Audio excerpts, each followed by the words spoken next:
Good afternoon, everyone. Hello, and welcome to the applicants briefing for DR-4839, the federal disaster declaration for the damages caused by the August 18th to 19th, 2024 severe storm and flooding. Now, just a note, if you are attending from Shenango County as an add-on for disaster DR-4825, the remnants of Tropical Storm Debbie, please note that the deadline to submit your request for public assistance is no later than close of business on November 22nd, 2024. Also, please be aware that FEMA's public assistance mitigation cost share policy being discussed in today's presentation is not in effect for DR-4825. This is because FEMA's public assistance mitigation cost share policy is new and effective for disasters declared on or after October 1st, 2024. Once you are assigned to a disaster assistance representative, please let them know if you need assistance with obtaining a copy of the DR-4825 applicants briefing from our DHSES public assistance website. And with that, I'd like to thank you all for being here today. My name is Jim Serqua. I am a disaster assistance representative with the New York State Division of Homeland Security and Emergency Services, more commonly referred to by the acronym DHSES. It's pronounced DHSES. This presentation and the narrative will be posted on the DHSES website shown on this slide. We will be posting other pertinent information as it develops, so we urge you to visit the website frequently and take advantage of the information posted there. We have a lot of very important information to pass along to you today, so please mute your phones and laptops so that we can cover the material and everyone can hear the presentation. If you have a question during this presentation, you may submit it through the on-screen chat box. The federal government assigns a disaster number to every federally declared disaster, and the number for this New York disaster is DR-4839.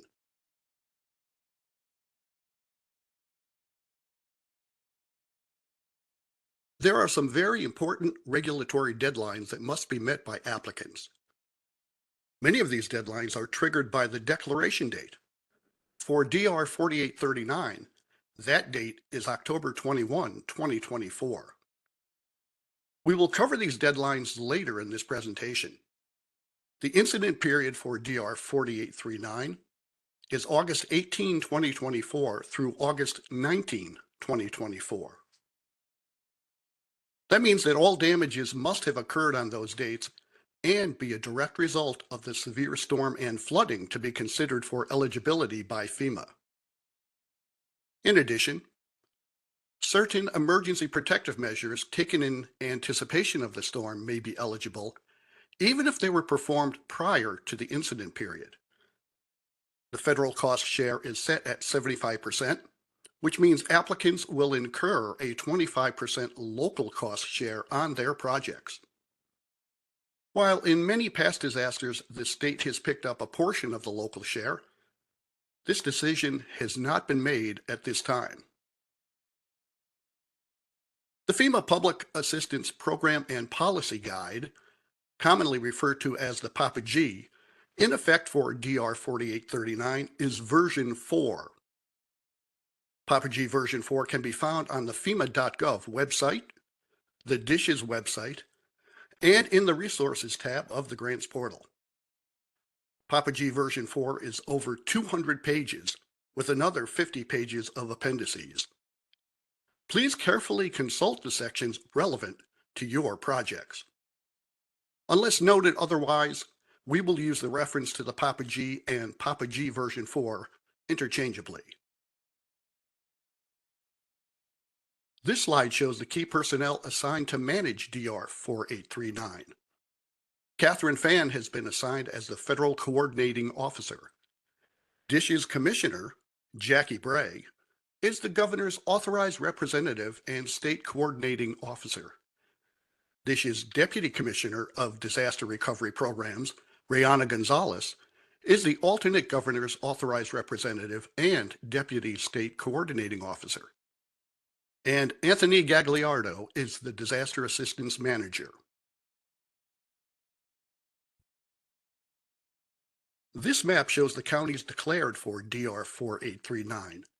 As you can see on the map, Lewis, Oswego, and Suffolk have validated damages over their county thresholds. What is public assistance? Well, the key is to remember that the FEMA Public Assistance Program is a reimbursement program that provides financial assistance to eligible applicants recovering from the impact of the declared event, DR-4839, for the severe storm and flooding. Proper documentation of the work performed will be crucial to an effective and timely reimbursement process. This slide shows the FEMA Public Assistance process steps. We are now in the applicant's briefing phase and will cover the remaining process steps in this presentation.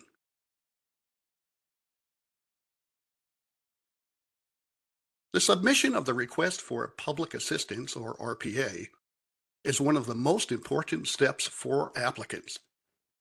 The deadline for potential applicants to submit their RPAs to DHSES for DR-4839 ends on November 15th, 2024. This will give DHSES time to review the RPA, coordinate any needed corrections with applicants, and submit the RPA to FEMA before the 30-day deadline of November 20th, 2024.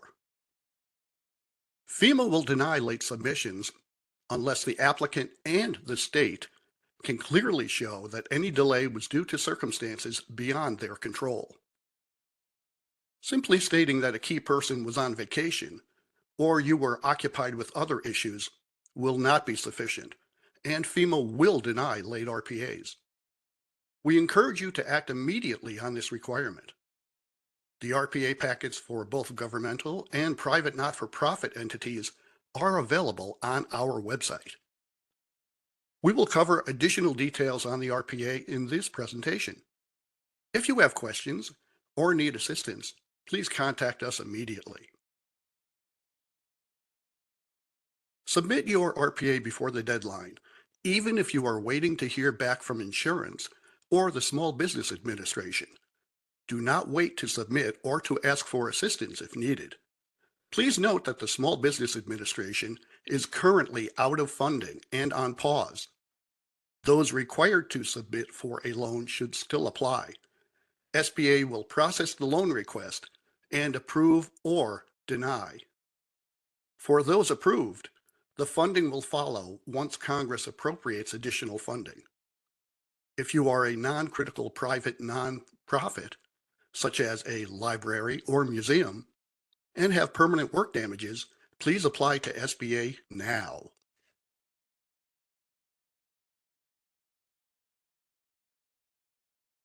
As an applicant, you should immediately begin preparing your damage inventory if you have not already done so.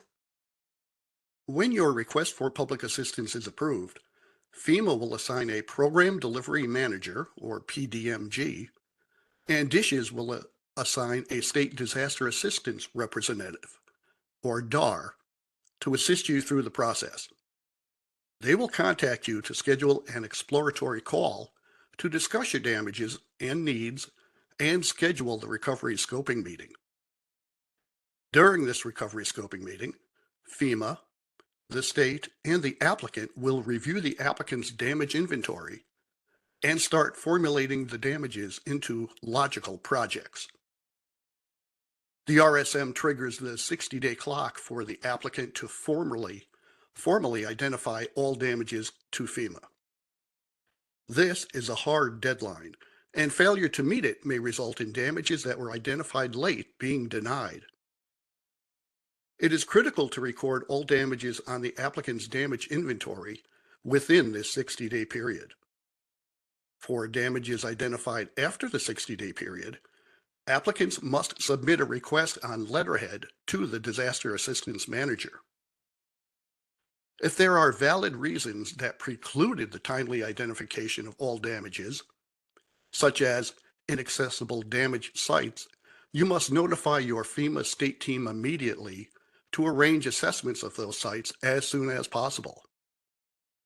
Please be aware that oversights, competing priorities, staff turnover, and poor record keeping or other circumstances within the applicant's control generally will not justify the addition of damages identified after the 60-day deadline. Applicants should already be undertaking a comprehensive survey of the damages and costs they incurred as a result of this disaster. For DR-4839, Category A and B projects will be submitted using FEMA's streamlined application process in Grants Portal. FEMA's goal is to conduct the exploratory call within 7 days of assigning a PDMG and to conduct the RSM within 14 days of the exploratory call. We will now cover eligibility criteria for DR-4839. This pyramid shows the tiers of eligibility. All 4 tiers must be eligible to obtain FEMA funding. We will cover all of these, starting with the bottom tier, eligible applicants. This slide shows the types of eligible applicants under the FEMA Public Assistance Program and should help you identify which category your organization falls into. State, local, and tribal applicants require only basic documentation to file their RPA. For private nonprofit organizations, commonly referred to as PNPs, FEMA requires additional documentation. To begin with, PNPs must also provide documentation that shows they own or operate an eligible facility where eligible services are performed within a declared county to be an eligible applicant. I will cover the difference in the 2 types of PNPs next.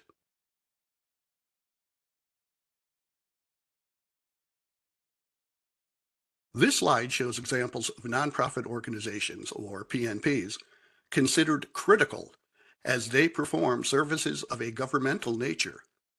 Eligible critical services are shown in the PAPA-G version 4, page 45. When FEMA approves a critical PNP, they are eligible for all categories of work. This slide shows examples of PNPs considered essential but not critical. Such applicants, when approved, are eligible for emergency work, categories A and B.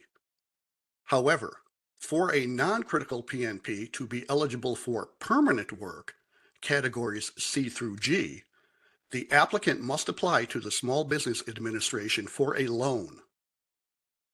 As noted, the Small Business Administration is currently out of funds, but non-critical PNPs must still apply. Your organization's request will be put on hold until Congress is able to appropriate funds to the Disaster Loan Program. If the SBA loan is denied for qualifying reasons, or the amount of loan the applicant qualifies for is insufficient to cover the eligible damages, the applicant can seek reimbursement from FEMA for damages not covered by the SBA. Non-critical PNP applicants who intend to submit for damages for permanent work categories should submit their SBA loan request immediately. Don't miss the SBA loan application submission deadline. Check the SBA website shown on this slide to locate the loan submission deadline. In addition, all applicants who have damages that may be covered by insurance should submit a claim to their insurance carrier as soon as possible. Non-critical essential social services are shown on page 46 of the PAPA-G. Ineligible services are shown on page 47 of the PAPA-G. We encourage you to read the PAPA-G as it applies to your organizations. This slide shows the minimum required documentation that must accompany the RPA packet for all private, nonprofit applicants. Applicants must identify the eligible services provided at their facility. Eligible PNP services are listed in the Papa G version 4. FEMA may also ask for additional information if they deem it necessary to confirm the applicant's eligibility. Documentation and information requirements are shown on page 47 of the Papa G.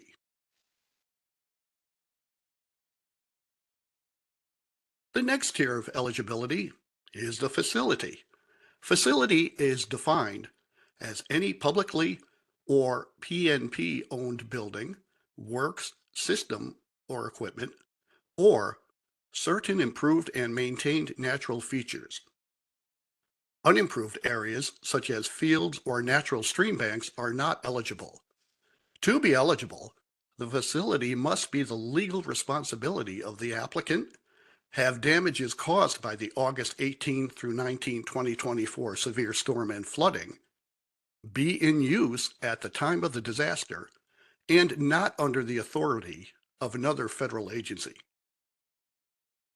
For Federal Highway Administration roads, however, FEMA will cover eligible debris removal and emergency protective measures if not covered by FHWA. For a PNP facility to be eligible, the facility must have been in use for an eligible purpose at the time of the declared event.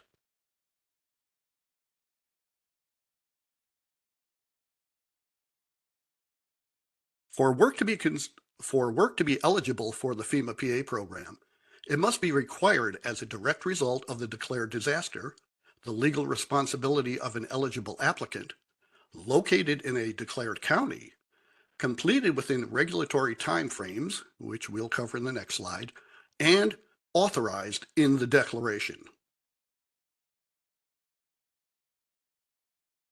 Another significant deadline initially triggered by the declaration date is the deadline for completing the work on an improved project. This is referred to as the activity completion deadline, also known as the period of performance. For emergency work, categories A and B, applicants have 6 months from the declaration date to complete the approved scope of work.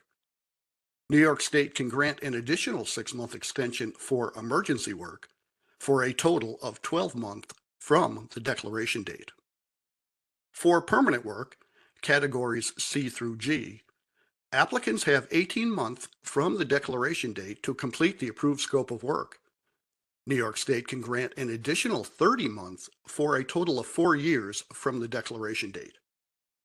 Temporary facilities are normally approved by FEMA for 6 months.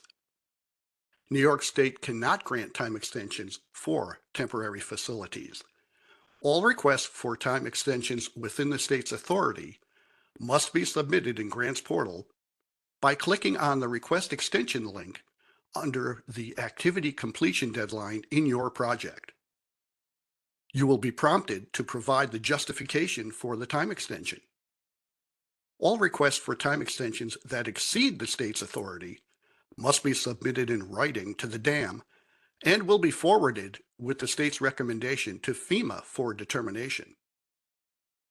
Such requests must provide documentation of delays beyond the applicant's control, a detailed justification for the delay, status of the work, and a project timeline with a projected completion date.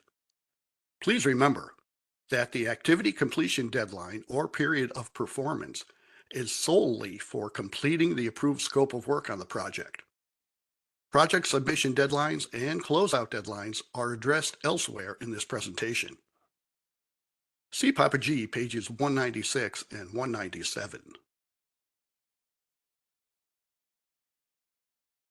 This slide shows the categories of work under the FEMA PA program. As you can see, they are broken into 2 major categories: emergency work, categories A and B, and permanent work, categories C through G. Debris removal may be eligible when the debris presents an immediate threat to public safety or improved property, such as trees and branches in a public road. FEMA requires detailed information and FEMA environmental specialists will review these projects to look for compliance with the National Environmental Protection Act and other environmental laws, policies, and executive orders. Please make sure that you document your work thoroughly to include the type of debris, amount of each type, location it was taken from, the location taken to, including temporary staging sites, and the final disposition of the debris, such as whether it was shipped in place, taken to a landfill, placed in the DPW stockpile, etc. You may be required to document that the debris is a direct result of the declared event and not a pre-existing condition. Various criteria apply to different types of debris removal. For detailed information on the eligibility of debris removal, please see Papa G pages 99 through 109. In addition, FEMA has also created a 1-hour YouTube video called Understanding PA Debris Removal. Any debris on private property is normally the responsibility of the property owner. However, the applicant may elect to remove debris brought to the municipal right-of-way by residents, and FEMA can pay for removal from that point. The applicant must provide this service to all residents in their jurisdiction to be eligible. FEMA's alternative procedure for debris removal authorizes reimbursement for straight-time force account labor performing eligible debris removal. Just include those costs in your streamlined project application. Category B emergency protective measures are measures taken before, during, and after an event that will save lives, protect public health and safety, or eliminate an immediate threat of significant damage to improved public and private property. Just a few examples of such measures are shown on the slide. Many more are addressed in the Papa G. When evaluating whether the measure is eligible for reimbursement, FEMA now considers the time an applicant takes to resolve an immediate threat. Please take this into account when planning your emergency protective measures, as unnecessary delays may jeopardize your reimbursement. For details on the eligibility of various emergency protective measures, please look into the Papa G pages 110 through 139. This slide shows the criteria relevant to permanent work repairs. An important factor to consider when developing permanent work projects are any mandated codes and standards, and any consensus-based codes, specifications, and standards that may apply to the work. These codes and standards must be considered by all applicants during the development of the scope of work and cost estimate. Sometimes disaster-related damages trigger repairs to a facility that go beyond restoring the facility to pre-disaster design, function, and capacity. When these improvements are mandated by formally adopted codes and standards, they may be reimbursable. Upgrades merely suggested or recommended by authorities or industry practice may not be eligible as a mandated code or standard, but they may be eligible as part of cost-effective hazard mitigation where appropriate. Please see your Papa G pages 145 through 153 for criteria relating to codes, standards, regulations, and permits.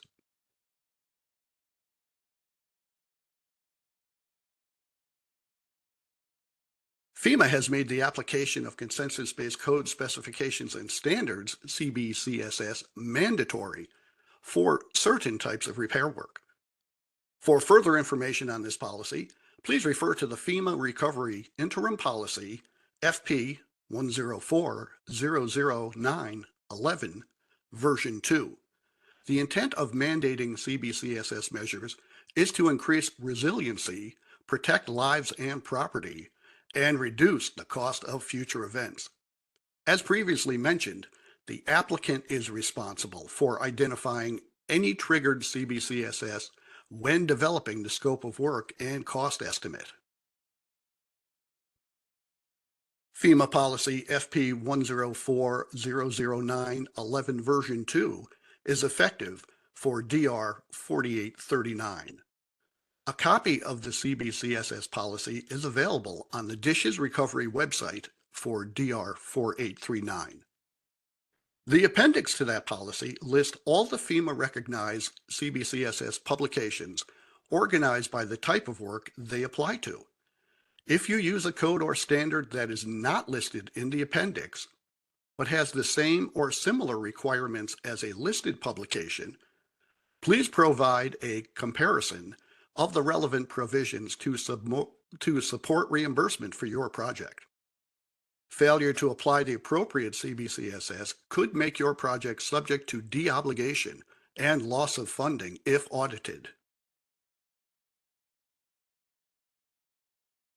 This consensus-based code specifications and standards policy applies to permanent repairs to buildings, electric power, roads and bridges, along with potable water and wastewater systems. We recommend that you employ the use of an engineer to assist in determining what standards apply to any repairs that you undertake that fall into one of the CBCSS categories. The FEMA CBCSS policy must be reviewed prior to finalizing the scope of work, as any CBCSS triggered will have to be identified in the scope of work and the cost added to the project by FEMA.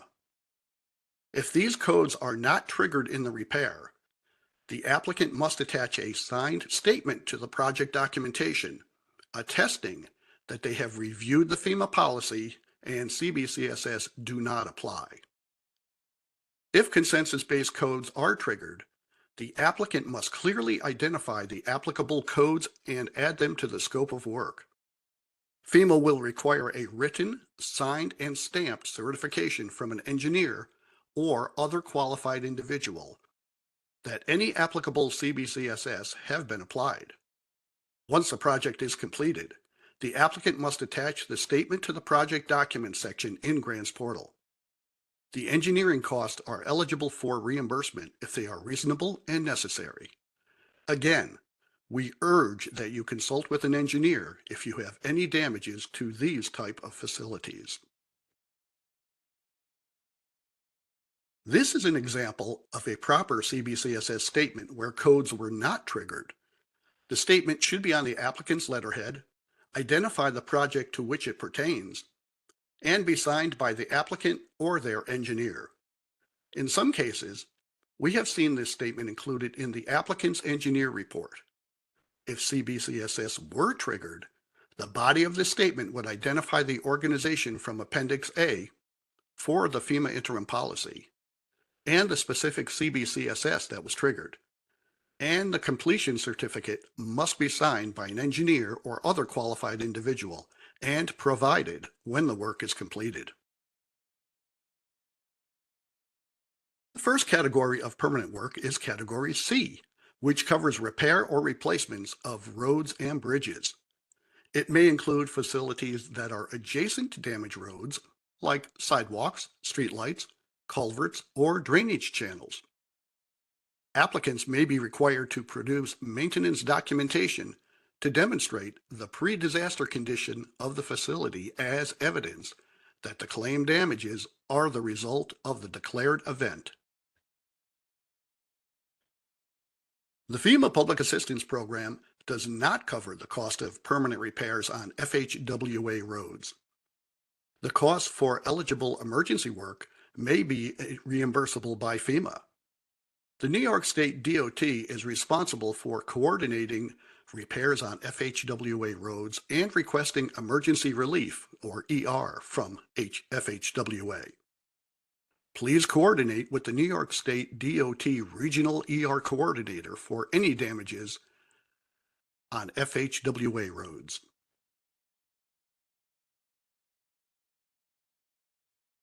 FEMA Policy Public Assistance Guidance on Inundated and Submerged Roads, FP 104009-13, clarifies the eligibility of funding for public roads inundated by floodwaters directly related to a major disaster declared under the Stafford Act.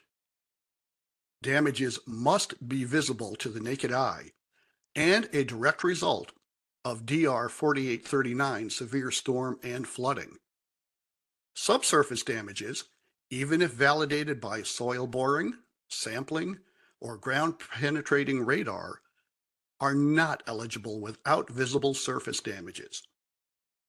Any damages that appear to be traffic-induced or general deterioration, such as potholes or fatigue cracking, would be considered ineligible for FEMA's public assistance. Opening a road prematurely can cause damages by normal traffic that would not be covered by FEMA. Applicants need to allow sufficient time for saturated soil to dry out before reopening roads that have been inundated. Exceptions to this guidance include surface damage caused by emergency vehicles performing eligible debris removal or other emergency work necessary because of the disaster, or certain permanent work repairs as related to closed basin flooding.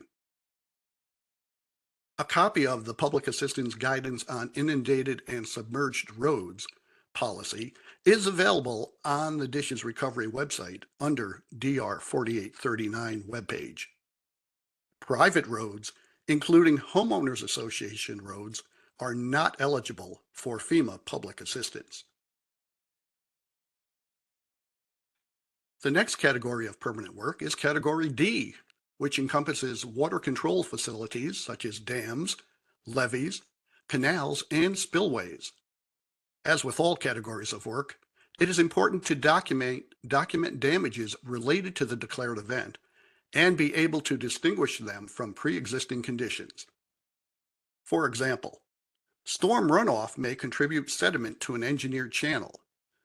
To be eligible for reimbursement, the applicant will need to document the pre-disaster capacity of the facility and show regularly scheduled maintenance.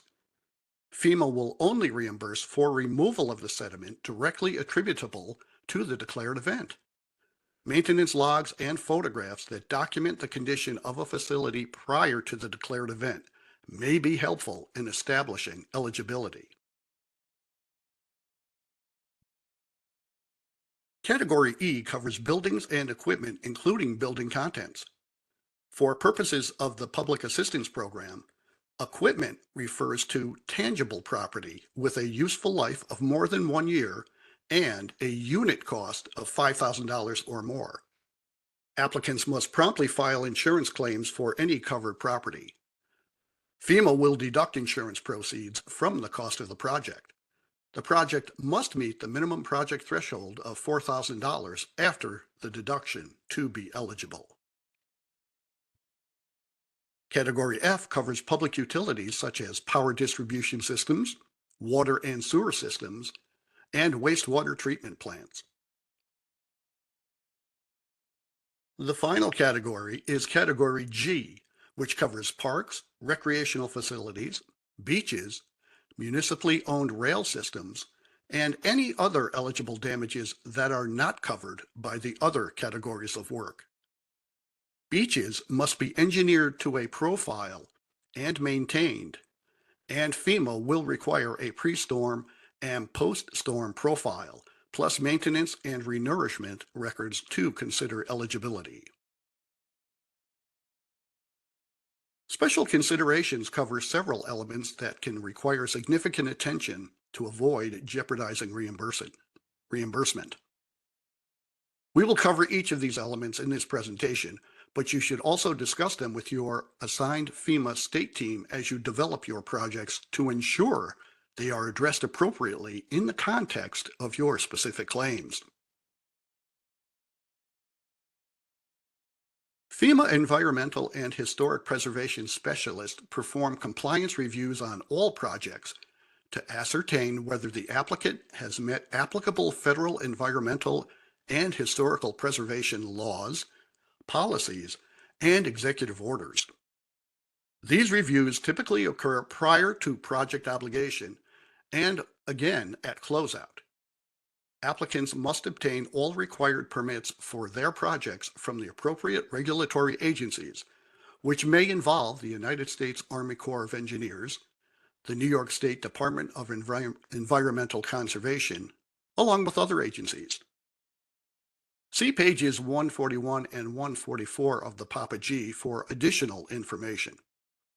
Please pay particular attention to these requirements as FEMA can deny funding on your project for noncompliance. Again, if you are not sure about what you can or cannot do, please ask for guidance before you act. Applicants must comply with both federal and state legal requirements.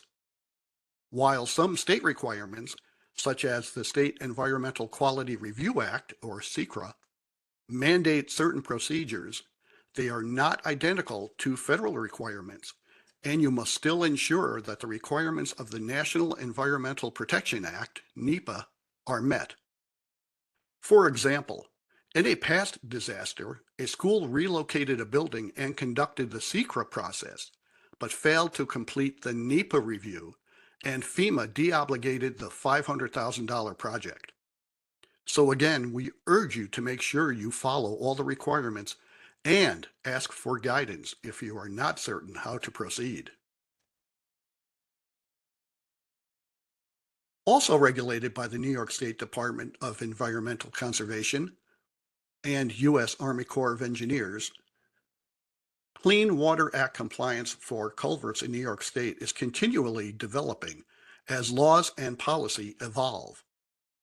Guided by Sections 401 and 404 of the Clean Waters Act, Section 10 of the River and Harbors Act, and Articles 15 and 14 of New York State Environmental Conservation Law, New York State's Clean Water Act compliance for culverts promotes best practices and environmental safeguards for aquatic restoration of storm-related damages.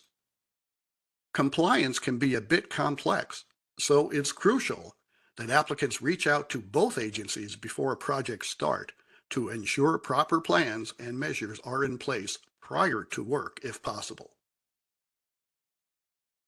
There are a few ways to ensure compliance.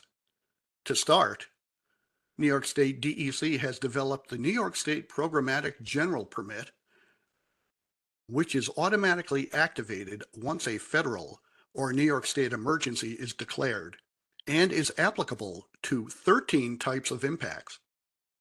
This permit is meant to streamline the recovery and restoration process and requires pre-construction notification to both the New York State DEC and the U.S. Army Corps of Engineers before using it.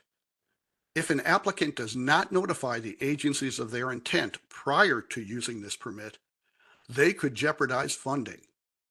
Further information, including the eligible activity, pre- and post-construction notification requirements, compliance, and categories of work, can be found on the New York State DEC website listed on the current slide. If unable to use the New York State General Permit 1, a second option to maintain compliance would be to use the Army Corps' nationwide permits.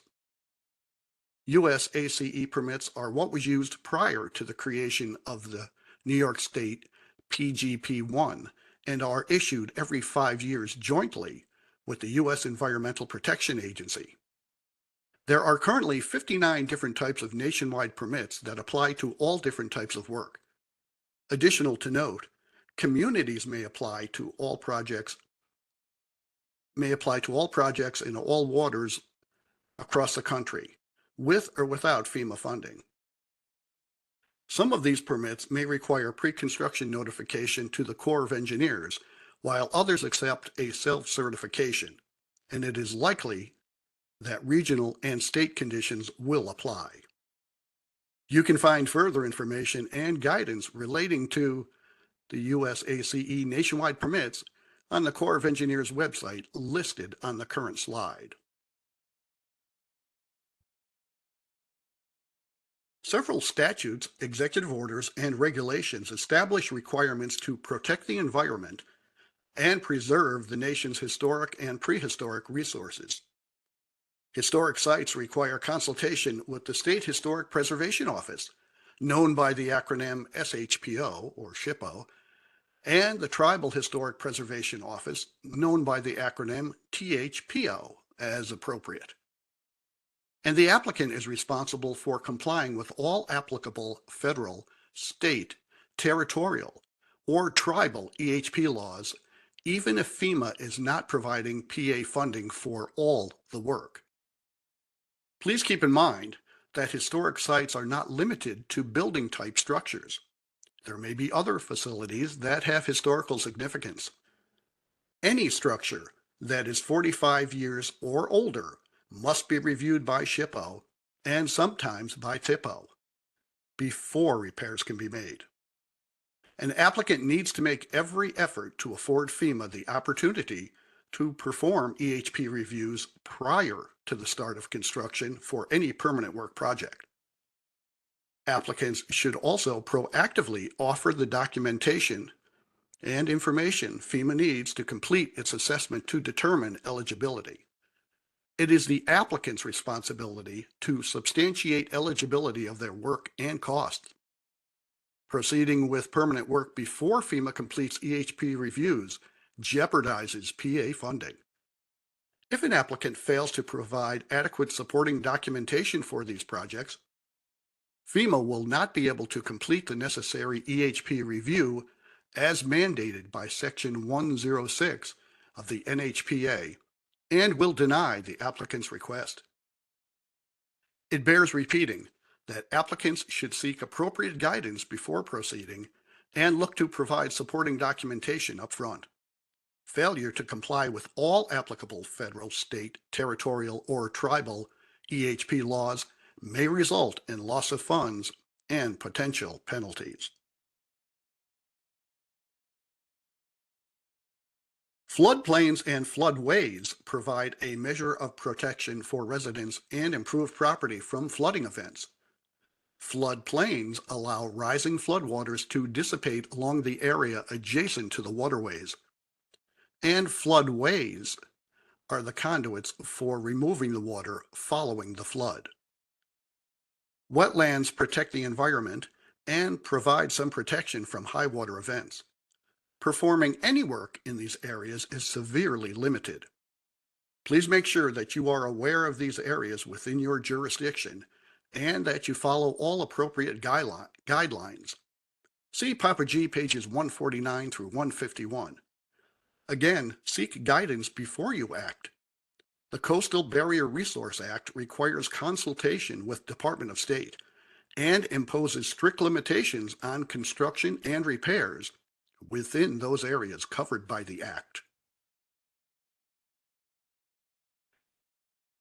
FEMA is prohibited from duplicating benefits, so FEMA deducts all other sources of funding used for the scope of work on your project from your FEMA grant. The most common additional funding source is insurance. However, any other source, such as federal or state grants and monetary contributions from any source, public or private, must also be deducted.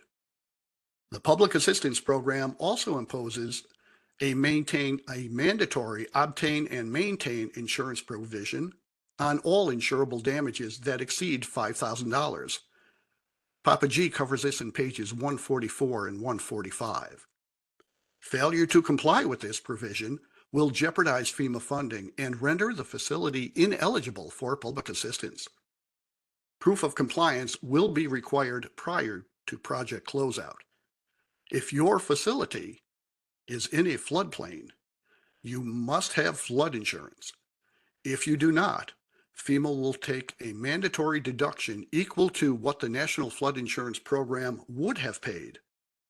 For buildings, it is a maximum of $500,000, and for contents, it is also a maximum of $500,000. Damages that occur below grade are not subject to the NFIP mandatory deduction. Again, we urge all applicants who have insurance policies to submit their claims as soon as possible.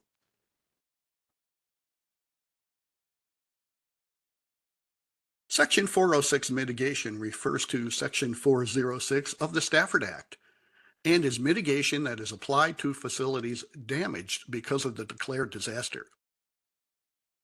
This slide shows common mitigation measures, but there are many more. And the FEMA state staff can assist you in developing appropriate measures for your projects.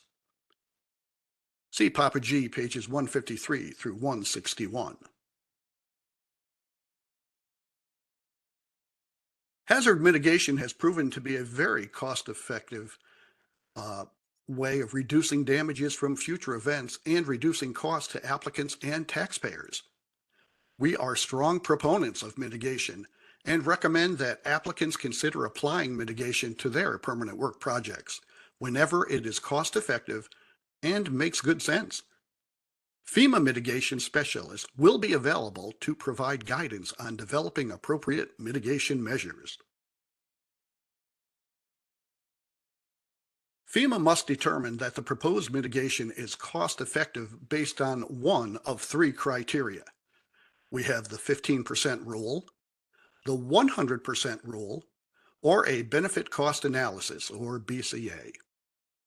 Mitigation costing 15% or less of the cost to repair in kind is generally cost-effective.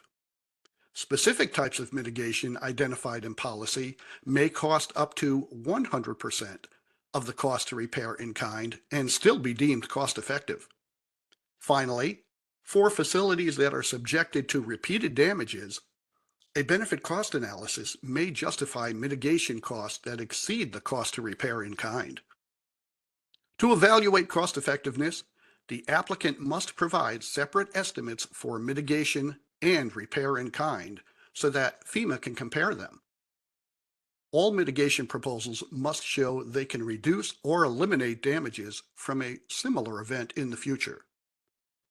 Once mitigation is approved, it becomes part of the approved scope of work of the project and must be completed.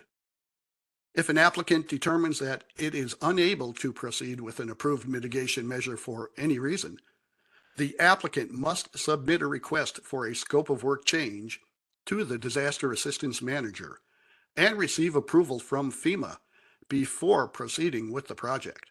Failure to comply may jeopardize your funding.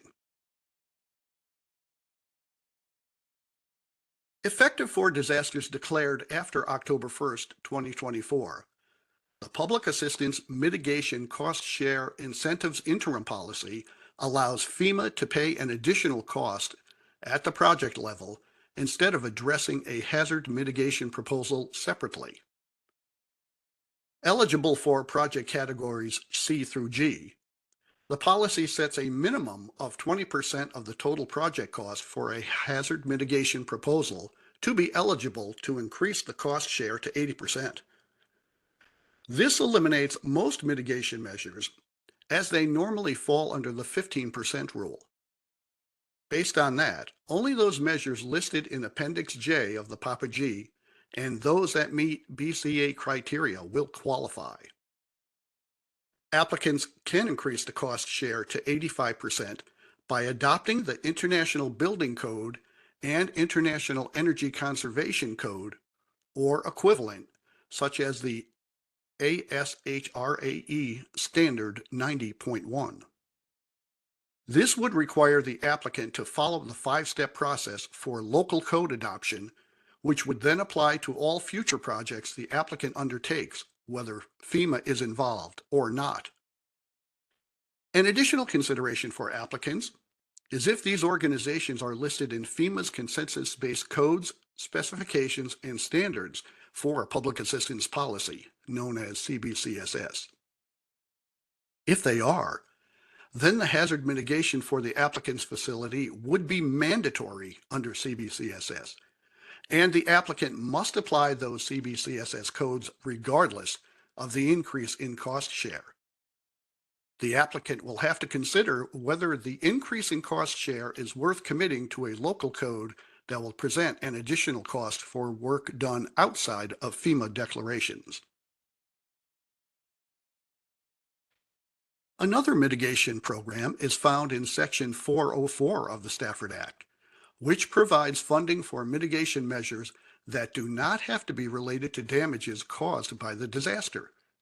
The total funding available for 404 mitigation is based on the total damage cost of the declared disaster. Facilities throughout the state are eligible to compete for Section 404 funding, even if they are not located in a declared county. DHSES Hazard Mitigation Grant Program staff will provide notice of funding opportunities to all counties and guide applicants through the HMGP program and process. If you are interested in Section 404 mitigation opportunities or have questions, please contact our HMGP staff using the contact information shown on the slide. The final tier of eligibility is eligible cost.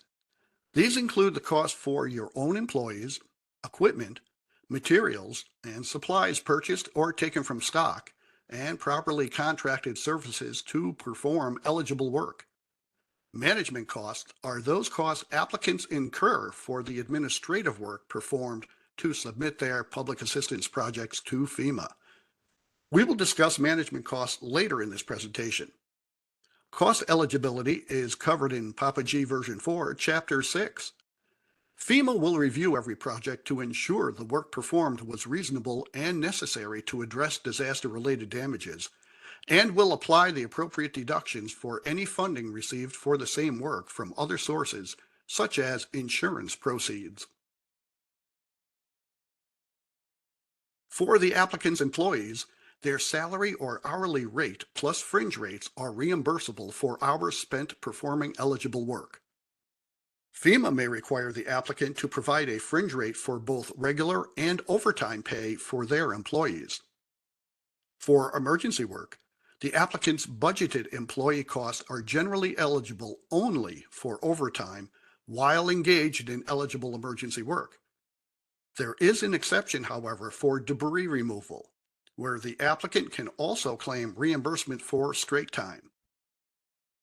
For temporary employees performing eligible emergency work, both straight time and overtime are eligible.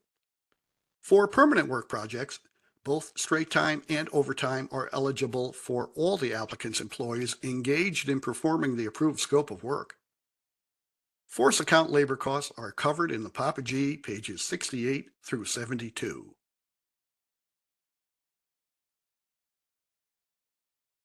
Force account equipment is equipment you own, purchase, or lease, which is used for eligible work.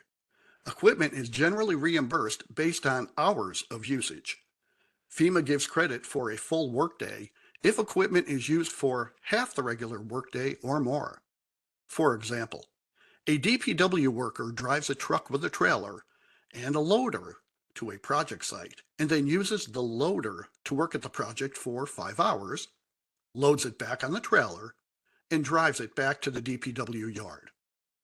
The truck and trailer will only be credited with the actual hours in transit to and from the project site, but the loader that was used for 5 hours can be credited for a full workday since it was used for more than half the workday. FEMA cost codes establish hourly equipment rates.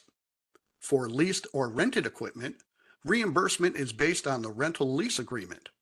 When it is necessary to purchase equipment to perform eligible work, FEMA may reimburse the purchase price and the use of equipment based on equipment cost codes or the actual fuel and maintenance cost.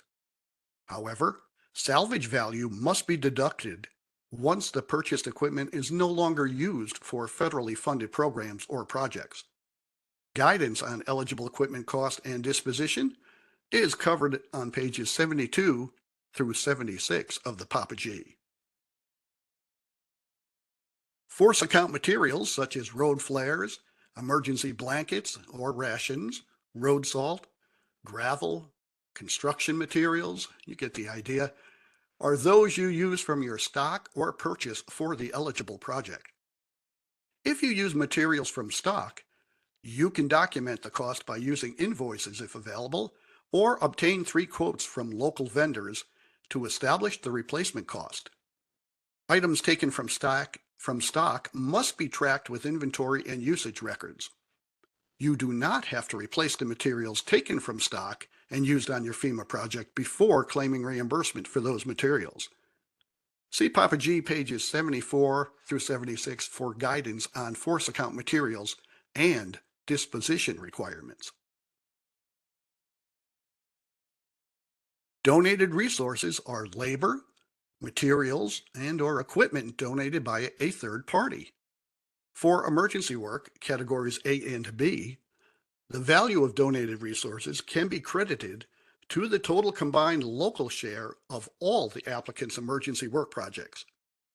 So, for example, the applicant has 5 emergency work projects totaling $500,000. The total local share of the 5 projects would be $125,000. If the applicant assumes the entire local share, the applicant can claim up to $125,000 in donated resources. For permanent work, however, donated resources can only be applied to the project they are donated for. For example, the applicant has a permanent work project for $100,000 and receives $40,000 in donated materials that are used on the project. The applicant can only apply $25,000 of that material since the local share on the project is $25,000. The remaining $15,000 cannot be used to offset the local share of another project. Please be certain to document all details relevant to donated resources. For more information on donated resources, please see Papa G, pages 88 through 92. All purchases and contracts must meet all local, state, and federal procurement requirements. Please pay particular attention to mandatory contract provisions identified in 2 CFR Part 200, Appendix 2. If some procurement procedures are suspended due to an emergency declaration, FEMA will require the applicant to justify the scope and duration of the suspension. FEMA reviews purchases and contracts for compliance, so make certain your documentation is in order. Procurement and contracting requirements are covered in the Papa G, Chapter 8. As stated on the last slide, all contracts must meet local, state, and federal procurement requirement. FEMA will review all contracts for compliance. If the contract is found to be non-compliant, FEMA may deny the project. Competitively bid contracts with a fixed cost and well-defined scope of work are preferred. Applicants who use mutual aid will have to comply with the provisions of those mutual aid agreements. If the agreements do not call for reimbursement to the provider, FEMA will not reimburse for mutual aid, but the applicant may be able to use the aid provided as donated resources. If the agreements do call for reimbursement to the providing entity, the entity must bill the applicant for eligible costs, who will then pay the provider and submit those costs to FEMA for reimbursement. If mutual aid resources are deployed to assist but do not get utilized to perform eligible work, no costs are eligible, including the cost for mobilization and demobilization. Lump sum contracts are acceptable and easy to monitor, as they do not require the applicant to document the quantities used. Time and material contracts can be used, but require additional control measures. They must be reasonable and contain a cap, such as not to exceed $200,000 or not to exceed 70 hours of work, which the contractor violates at their own risk. The idea behind time and materials contracts is to allow the applicant to respond quickly to an emergency. For scopes of work that will be performed over a longer period, applicants are expected to comply with normal procedures to procure contracts. Be aware of types of contracts that may jeopardize reimbursement. A cost plus percentage of cost contract is where a contractor says they will do the work for whatever it costs, plus a percentage of that cost. For example, the contractor spends $100,000 on the work and the percentage agreed on is 15%. The contractor then receives $115,000. In this type of contract, there is no incentive for the contractor to work efficiently and swiftly. The more cost they incur, the larger their profit. This is an ineligible contract, and FEMA may make your project ineligible if you use it. Also, don't refer to FEMA reimbursement in your contracts. Making a contract contingent on reimbursement from FEMA will make it ineligible for reimbursement from FEMA. Do not contract with a debarred contractor. In addition, FEMA advises against the use of cooperative purchasing programs and piggyback contracts due to frequent compliance issues with federal procurement requirements.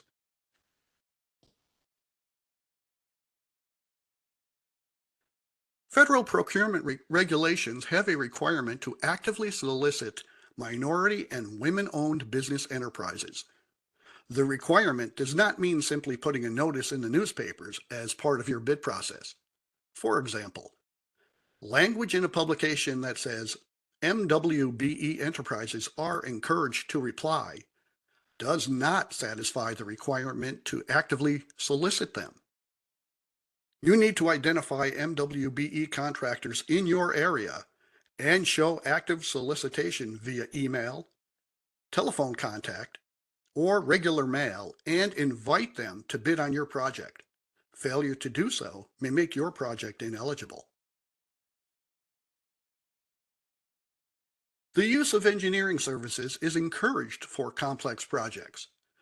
Please make sure that the engineering design is limited to pre-disaster condition, plus eligible codes and standards. If mitigation is included on the project, that work should be identified and estimated separately. Estimates must provide unit cost for each component of the approved scope of work, not a lump sum amount. Applicant estimates must be prepared by a licensed professional engineer or other estimating profession and must be signed, stamped, and certified as being prepared in accordance with industry standards in order for FEMA to accept them. For more information, Papa G covers this in pages 186 and 187 and Appendix L. Next, we will discuss Category Z projects. FEMA will reimburse an applicant's direct and indirect administrative cost incurred for submitting and processing its FEMA projects. Reimbursement is based on actual documented administrative costs and is capped at 5% of the total of your obligated projects minus donated resources projects. Please submit your streamlined project application for Category Z management cost in Grants Portal. Applicants must submit full documentation of management cost at closeout. The federal share on Cat Z projects is 100%, subject to the 5% cap based on 100% of the total obligated projects, not on the 75% federal share. The management cost policy is contained in FEMA's interim policy 104.11-2, Public Assistance Management Cost Interim, and FEMA's Public Assistance Management Cost Standard Operating Procedures. There is also guidance on this process available in the Resources section of Grants Portal. This slide shows some of the eligible management costs. Please begin capturing your administrative cost, including the cost incurred to attend today's applicant's briefing. You will need to document your administrative costs before requesting closeout and reimbursement for your Cat Z project. Some applicants in recent disasters have declined claiming Cat Z costs as they could not document those costs.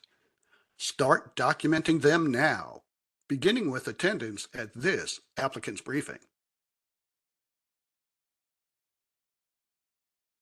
Reimbursement can only be claimed for management cost incurred during the applicant's authorized Cat Z period of performance, which is defined by whichever of the following occurs first. 180 days after the applicant completes its last non-management cost project, or 180 days after the latest performance period of the applicant's non-management cost project, or 8 years from the date of a major disaster declaration. DHSES must submit its recommendation on the applicant's Cat Z closeout to FEMA within 180 days of the expiration of the applicant's Cat Z period of performance. So applicants should submit all their Cat Z closeout documentation to DHSES within 90 days of their Cat Z period of performance. This slide shows an overview of the steps in FEMA's public assistance process. FEMA uses the Grants Manager Grants Portal database. Grants Manager is the FEMA side of the database, while Grants Portal is the applicant side. During initial project development, DHSES field staff are assigned to work closely with each applicant, and they are available to guide the applicant on submitting information or documents directly in Grants Portal. Once an individual project is obligated, responsibility for monitoring progress on that project shifts to the Disaster Assistance Manager. Although applicants continue to have the ability to initiate steps in Grants Portal after a project is obligated, DHSES advises you not to do so. Instead, please submit your request to the DAM so that DHSES can ensure it is processed properly and the applicant is receiving appropriate guidance. For example, once your project is obligated, if you want to request a time extension, scope of work change, project closeout, or appeal, please submit your request via email to the Disaster Assistance Manager. Our staff will work with you to assemble and organize the necessary supporting documentation, and then DHSES will initiate the request and upload the documentation in Grants Portal on your behalf. There are 4 phases of the PA projects under the FEMA's delivery model. Each phase contains multiple steps. The process begins with damage assessments immediately after an incident occurs and culminates with project obligation, completion, and closeout. We are now in phase 1 at the applicant's briefing. To participate in a FEMA disaster recovery, applicants must have a Grants Portal account. Many applicants have established Grants Portal accounts because of participating in the COVID-19 declaration. Once a request for public assistance is approved, you can proceed with the recovery scoping meeting and start to formulate projects in Grants Portal. For emergency work, category A and B, emergency protective measures, there is a streamlined application format in Grants Portal for applicants to utilize. Applicants must create their damage inventory list for all permanent work projects, as streamlined applications are not yet in use for permanent work. FEMA's delivery model segregates site inspections, initial project development, and reviews conducted by Consolidated Resource Centers. DHSES assigns Disaster Assistance Representatives, or DARs, to all applicants to assist you with your recovery. Coordination between applicants, DHSES, and FEMA is critical for successful PA projects. Recovery may involve a variety of complex projects and issues. Both FEMA and the state employ personnel to assist applicants with more complex projects.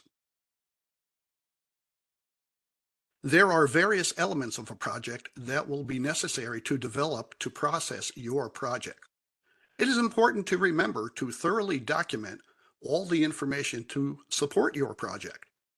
This includes an applicant's decision-making process, invoices, contracts, insurance policies, claims and settlements, actual cost, photos, personnel policies, procurement documentation, proof of payment, permit applications, and responses, etc. If you do not provide the required documentation, FEMA may issue a request for information, or RFI, and withhold reimbursement until you comply.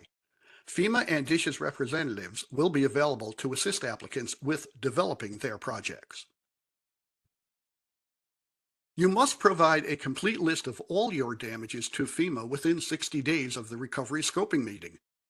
A late damage request must be submitted with justification to the DAM for all damages identified after 60 days, and FEMA has discretion to deny any damages identified after that deadline.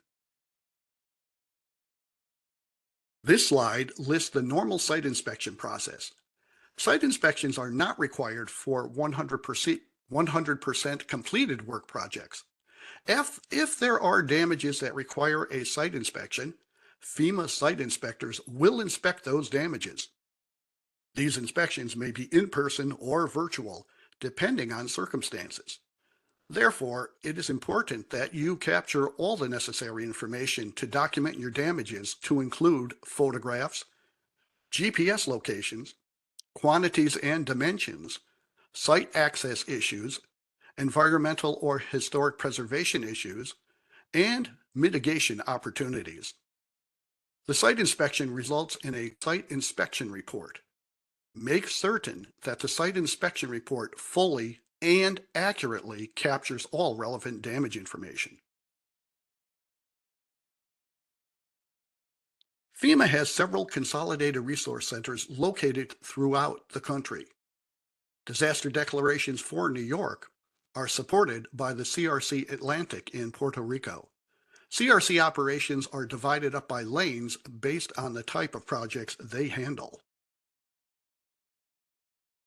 There are three methods for estimating project cost: applicant estimates, FEMA estimates, and expert panel review.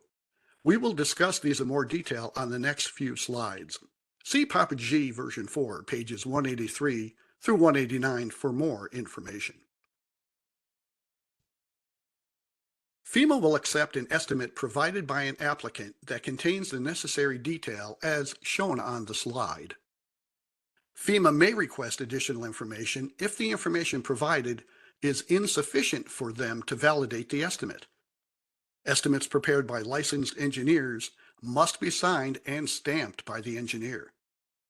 Make sure that any unique issues that may impact on the project estimate are identified. For example, we had a situation where the project was estimated using a large crane, but discovered later that the crane could not access the worksite via the roadway, and we had to switch to a barge-mounted crane to access the site from the water side, significantly increasing the cost. FEMA prepares estimates using the cost estimating format, CEF, for work on a large project that is less than 90% complete at the time the estimate is prepared. With the small project threshold increased to $1,062,900, FEMA may use the CEF to validate the estimates for small projects that have higher dollar estimates. All estimates are reviewed by FEMA DHSES team and the applicant before they are sent to the CRC for review and validation. On projects with a federal share of $25 million or more, FEMA will engage an independent third-party expert panel to evaluate cost estimates to determine if the cost elements are required. But the panel does not make eligibility determinations. Applicants can request the use of an expert panel for projects where the federal share will exceed $5 million. FEMA establishes project thresholds for each disaster. You must meet a minimum monetary threshold for an eligible project. To qualify, a project must have eligible cost of at least $4,000. All projects are then categorized as either a small project or large project. Small projects are those under $1,062,900, and large projects are those at or over $1,062,900. Let's discuss some differences between small projects and large projects and the requirements for each.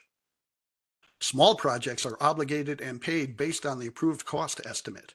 Once approved, small projects are generally not amended to reflect changes in actual cost unless the applicant successfully appeals for a small project reconciliation. Applicants must promptly submit the completed P4 form to the dam as soon as the work is complete to trigger closeout of the small project. With the significant increase to the small project threshold, applicants are advised to exercise care in developing their estimates. Large projects, on the other hand, must be paid based on actual cost, so they require a formal accounting process for closeout. Where appropriate, applicants may request progress payments for the portion of a work on a large project that is already completed and fully documented, including necessary permits and proofs of payment. Applicants must promptly submit the completed P4 form to the dam as soon as all the work on a large project is complete to trigger the large project final accounting process. At that point, DHSES personnel will coordinate with the applicant to review all supporting documentation for the project and make a recommendation to FEMA regarding final payment and closure on the large project. Also, applicants are required to submit quarterly progress reports on all their large projects as long as the project remains open. The dam will prompt you to submit this report each quarter. DHSES will also provide additional briefings to applicants that specifically address QPR and closeout requirements. There are several standard items that FEMA typically deems necessary to support most projects. When you are working on developing your projects, make sure you have the necessary documentation. Again, we cannot stress enough the importance of documenting all your actions and costs in support of your project. Failure to do so will jeopardize your FEMA funding. FEMA has established a standard sampling policy for situations where a significant amount of documentation supports the project. Applicants will provide a summary list for each category, and FEMA will select an appropriate sample. The sample size will be 105 documents per category. Applicants will be required to provide 100% of the backup documentation for any category that has 105 documents or less. Capped projects offer some alternatives to traditional repair-in-kind projects. The three types of capped projects are alternate projects, improved projects, and Section 428 projects. In each, funding is capped at the estimated cost to repair in kind, but the approved scope of work allows some flexibility. We will discuss each of these options on the upcoming slides. If an applicant decides that they do not want to repair a damaged facility and can demonstrate that it is in the best interest of the community to use the funds for a different purpose, they may request an alternate project. In many cases, the alternate project is used to purchase necessary equipment for the municipality. Another possibility is to use those funds to offset the mandatory NFIP deduction on another of the applicant's projects. The alternate project must be approved by both DHSES and FEMA before the applicant can proceed. The applicant is also responsible for rendering the original damaged facility safe and secure. The alternate project is capped at the repair cost of the original damaged facility. Alternate projects are only available for permanent work projects category C through G. The capped amount will not include the cost of any mitigation considered for the original damaged facility because FEMA funding is not being used to mitigate the damages to that facility. Another option to traditional repair-in-kind projects is a scope of work that goes beyond returning the facility to pre-disaster condition to enhance the facility to meet the applicant's current needs. An improved project is appropriate when it is not possible to separate the cost of eligible repairs from improvements being made in conjunction with those repairs. For example, a municipality seeks to restore a damaged 2-bay firehouse and simultaneously upgrade it to a 3-bay firehouse under a single construction contract. FEMA may approve this scope of work, but will only reimburse up to the amount it would cost to return the facility to pre-disaster condition. Applicants may request an improved project only for permanent work projects.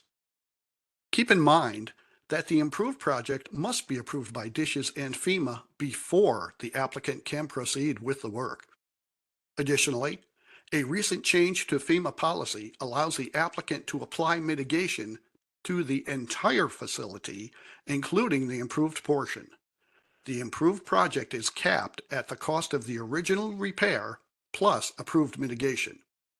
The entire project is subject to FEMA EHP review, including the portion of work that is not being funded by FEMA.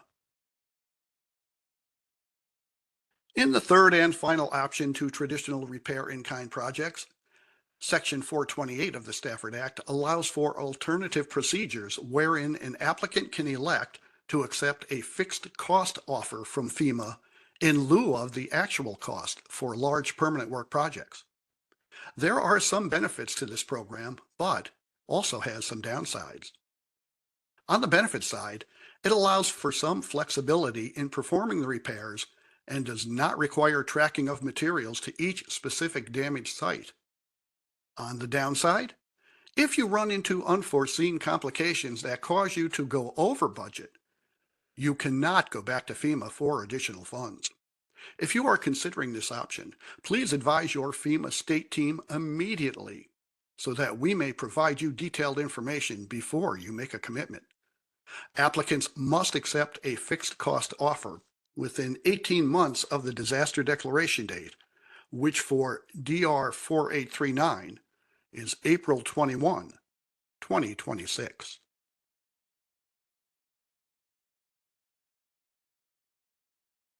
The 428 program offers some flexibility regarding the use of funds. The example FEMA gives in the Papa G involves a winding road with 5 culverts carrying it over a waterway. All 5 culverts are damaged by the storm, and the applicant wishes to replace the 5 culverts with a single bridge. In some circumstances, this flexibility may benefit the applicant. There are some drawbacks, such as limitations on appeals, that will be discussed later in this presentation. Again, if you are interested, notify your FEMA state team so you can receive appropriate guidance prior to making your final decision.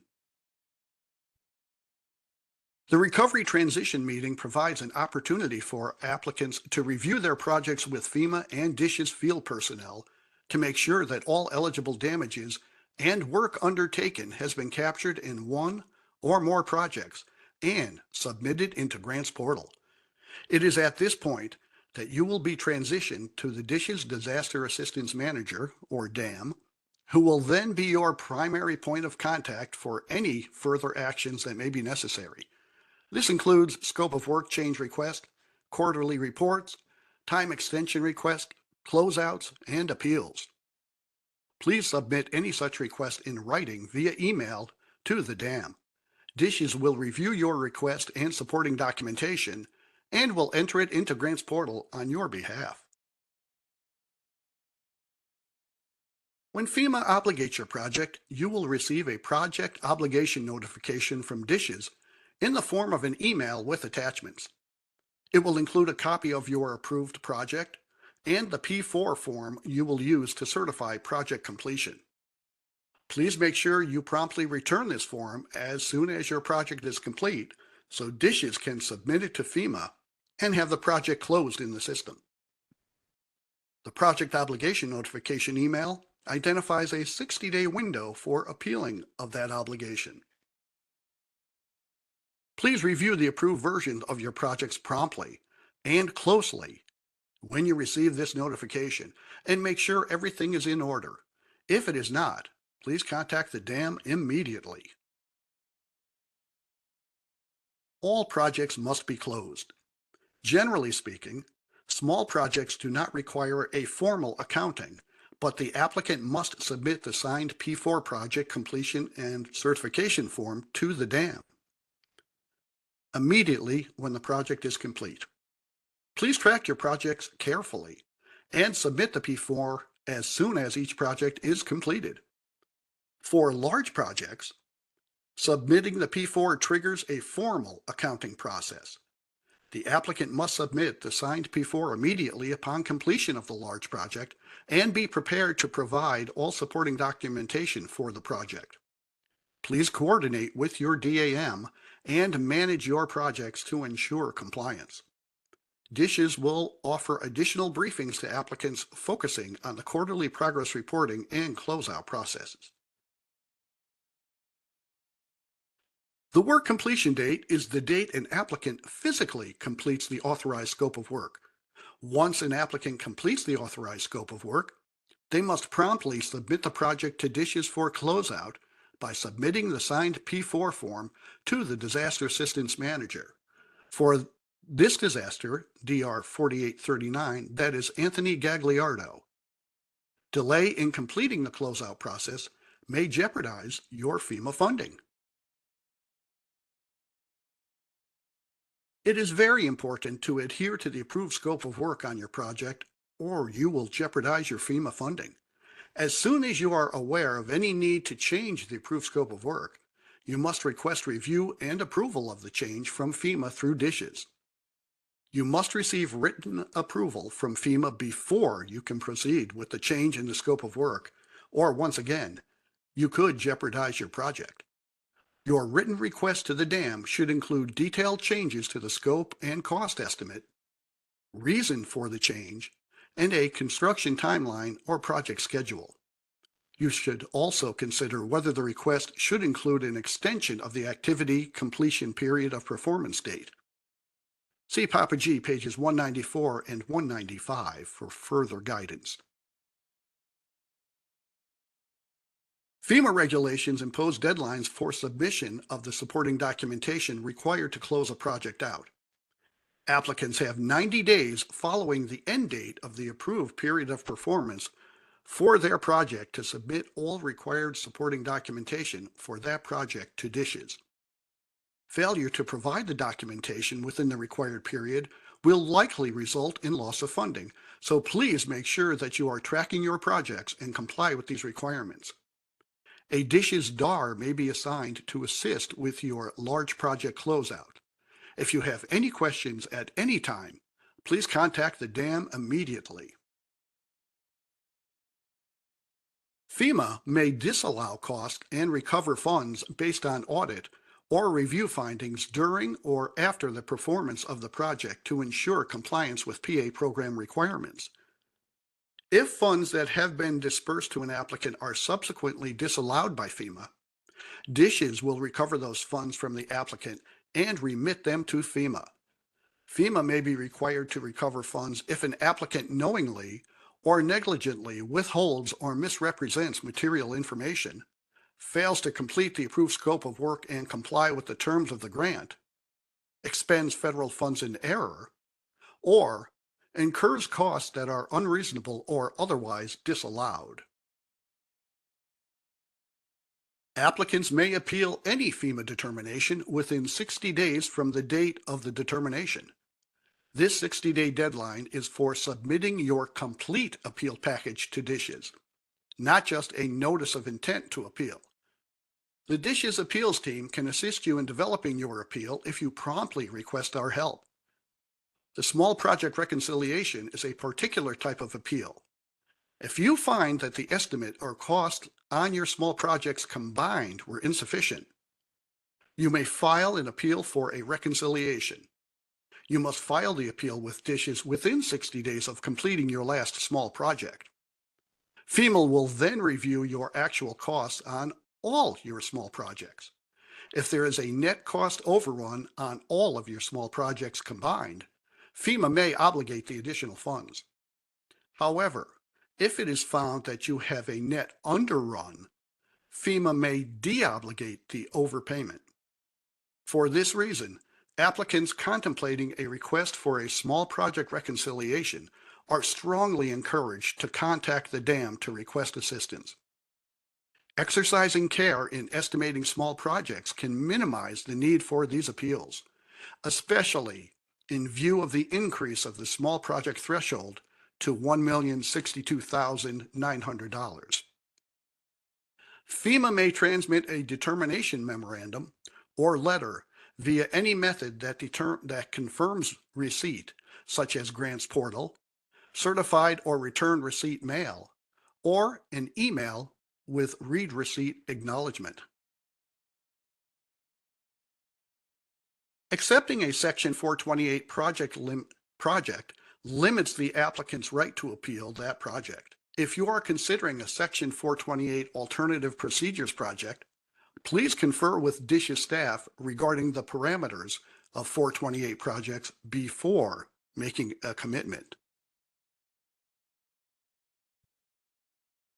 There are two levels of appeal within the FEMA Public Assistance Program. The first level of appeal is to the FEMA Regional Administrator, which in our case is Region 2 with offices in New York City. The second level of appeal is available if the first appeal is unsuccessful and it goes to the FEMA Assistant Administrator for the Recovery Directorate in Washington, D.C. An applicant can elect to go to arbitration in lieu of second appeal if certain criteria are met. Please discuss this option with the DHSES appeals team if you are interested. While the applicant can elect to have legal counsel and expert witnesses in arbitration, those costs are not reimbursable. Applicants pursuing arbitration must file their petition directly with the Civilian Board for Contract Appeals, not with DHSES or FEMA. Please consult that board's rules if you are considering arbitration. Again, the DHSES appeals team is available to assist when promptly requested. Here are some pitfalls to avoid. Please make sure that you follow all the procedures, guidelines, and regulations. And as we have said through this presentation, if you are not sure of something, raise the question to your DAM and get an answer before you proceed. FEMA grants are subject to audit by both the New York State Office of the Inspector General and the Federal Department of Homeland Security Office of the Inspector General. You must be able to produce the backup documentation on all your projects should you be audited. The documentation uploaded into the grants portal does not meet this requirement. You must maintain a complete file in your office on each of your projects. Audit requests may seek documentation that the applicant was not required to produce for FEMA. For example, if FEMA's sampling policy was used for validation, the applicant may not have provided all backup documentation to FEMA, but in the event of an audit, the applicant must produce all backup documentation or if requested, or risk jeopardizing their funding. This includes, but is not limited to, acceptable proof of payment for all claimed costs. You will need a grants portal account to get started. Submit your request for public assistance, or RPA, so DHSES can create your account for you. If you do not already have one, you will also need a unique entity ID, or UEI. If you do not already have one, please go to sam.gov to obtain one. Once you have these, you can submit your RPA. Once your RPA is approved, FEMA and state personnel will be assigned to assist you in the development of your projects for DR-4839.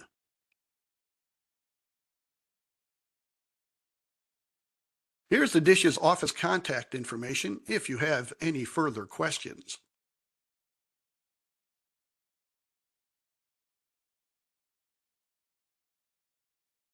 This last slide contains some additional resources for you to consider should you need more information on the recovery process.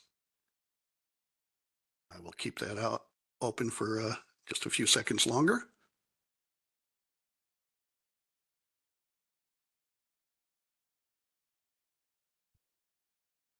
Well, on behalf of FEMA and the state of New York, we look forward to assisting you in pursuing reimbursement under the Public Assistance Program. I will now turn it over to my colleague, Joe Colarafi, who will moderate questions that have been submitted. Good afternoon, Joe. Are you with us?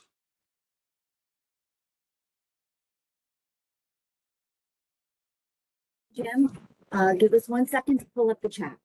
Okay, will do.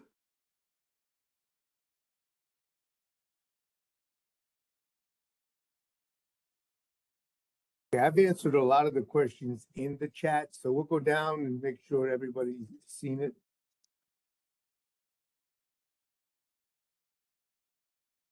Okay, the first question that we have in the chat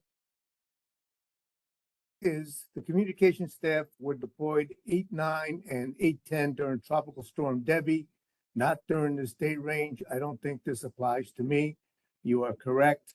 The damages must have occurred on the 18th and 19th of August for this disaster.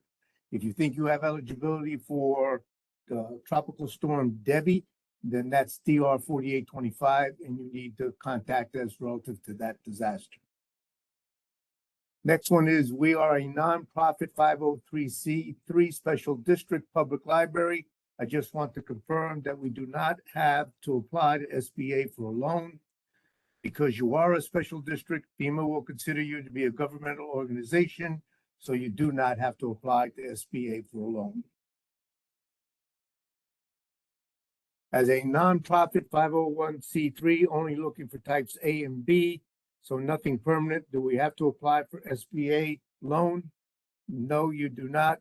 If you have only emergency work, types category A and B, you're not necessary to apply to SBA. Next question, I missed the start. What is the Papa G? That is the FEMA Public Assistance Program and Policy Guide. You'll find that on our website or on the FEMA website. Can dams be grouped in with roads and bridges, or are they grouped into a different category? Dams are considered water control facilities, and therefore they're normally category D work. However, since the road goes over the dam, the road could be part of the dam. So in this situation, I would certainly discuss it with your FEMA state team when they get out there. Normally what happens is you look at the major damage category, and the other facility becomes integral to the repair of those damages. So if the major damages is to the dam, the road becomes integral to the repairing the dam. If the major repairs are to the road, then it would be a category C to the road.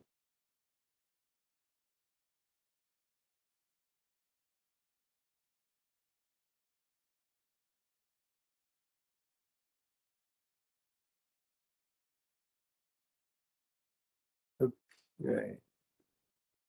Same thing. Same thing. Will this presentation be available online after today?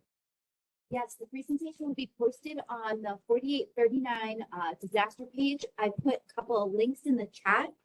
It will be on there, the slides and the recording, but give us a day or two for us to get that published.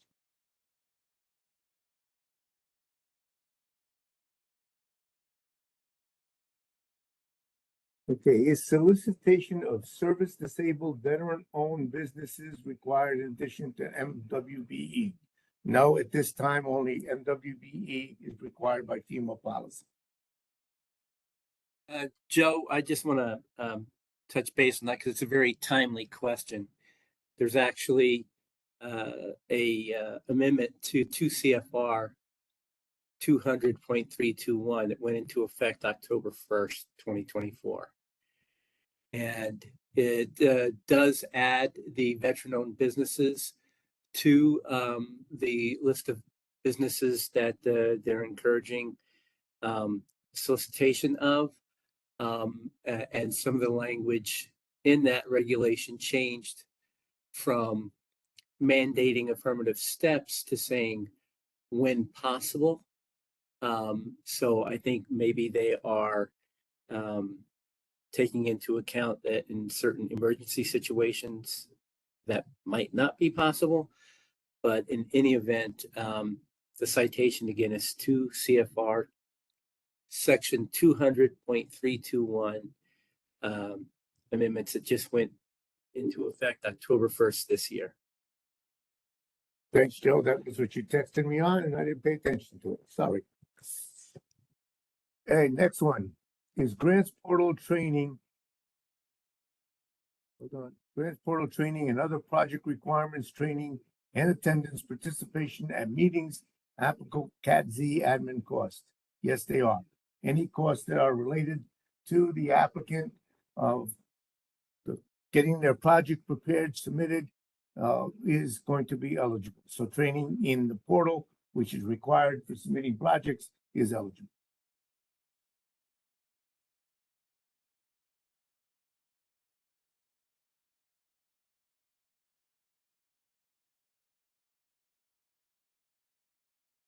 Can we get the assistant's phone number again? Yes. If you have any questions, you can contact 518-949-0014 if it's related to the RPA. That is my personal contact for Corinne Franchini for public assistance. Also, could you, Jim, go back to the public assistance contact page? I think it's a couple of there's also an additional line there. That's our main public assistance main line, and that is 518-292-2293. Okay, can you please confirm the name of this storm event? This is an unnamed storm. We're calling it the rain and flooding of August 18th and 19th.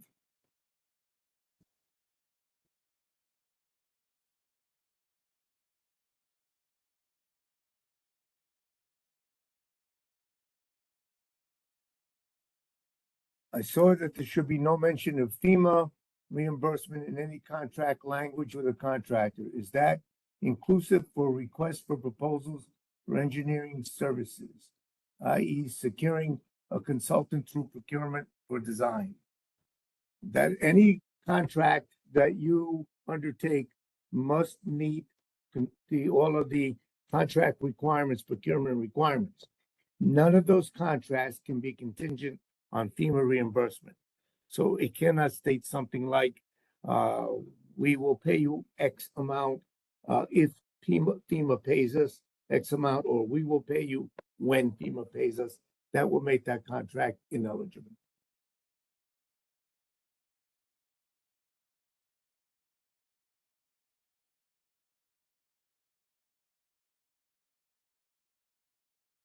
That's the last question I see. Does anybody else have any other questions?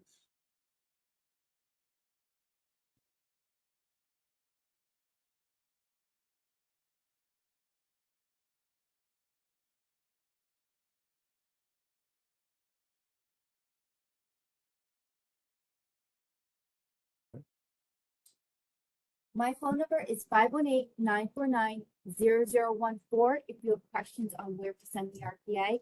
Jim, can you go back one more time to the contact page? And the main line is 518-292-2293. Corinne, it's Brooklyn, just jumping in. To everybody on the line, I also pasted the contact information in the chat, so you can copy and paste it, as well as Corinne's phone number. I can't see the chat. Did you possibly put in the email address for our mailbox? I will do that right now. Very much. And the mailbox that Brooklyn is putting into the chat is the mailbox that you should send your RPAs to or direct any questions in writing.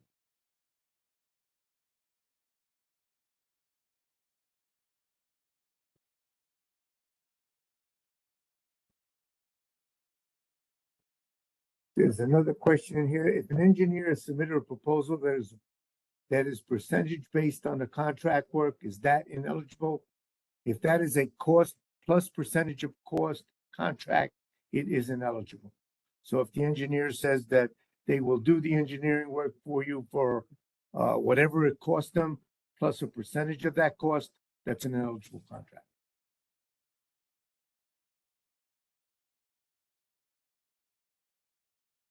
Joe, I believe there's a question also from Suffolk County OEM. If fire Read department, it because I can't see all these questions. okay, if the fire department emergency services who responded during the event, August 18th through 19th, does that fall under Cat B work? And we could use the FEMA equipment cost codes and the standard volunteer rate for New York State to quantify their response for Cat B. It would, if they're doing eligible work, it would qualify as far as the FEMA cost codes for equipment, that is correct. As far as the rate for volunteer personnel, non-paid, I assume this is a volunteer fire department. FEMA will establish a personnel labor rate for the disaster, and we'll get that posted. Or if you have paid firemen in your geographical area, you could use the cost for a similar individual in that area.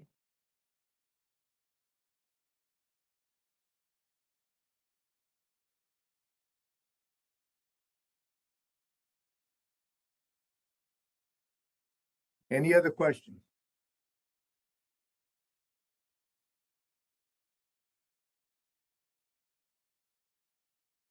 Okay, seeing none, thank you very much. We appreciate your attendance. Please remember to work with your FEMA DHSES team. And the key here is if you're not sure of something, ask before you act. It's a lot easier to do it right the first time than to try to get something undone on the other end. With that, have a great day and thank you again.